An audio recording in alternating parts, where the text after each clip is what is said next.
নাকি ভালো কাজ। আজকের দিনে কেউ যদি 1500 বছর পরে কোন রাজনীতির নেতা তার রাজনীতি করার কোন অপশন নেই, কোন কথা বলার জায়গা নেই, কেন তারা চোর, তারা বাটপার, তারা চিটিংবাজ, তারা খুনি, তারা দাঙ্গাবাজ, জনগণ জেনে গেছে।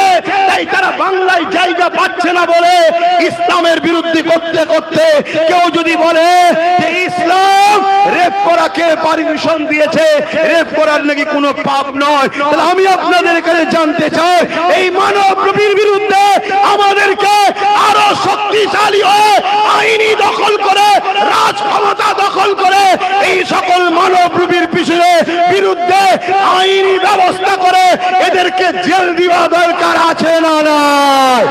জোরে বলা আছে না নাই? আপনারা নিশ্চয়ই জানেন, জানেন না? ওই উত্তর 24 পরগনার ভাটপাড়া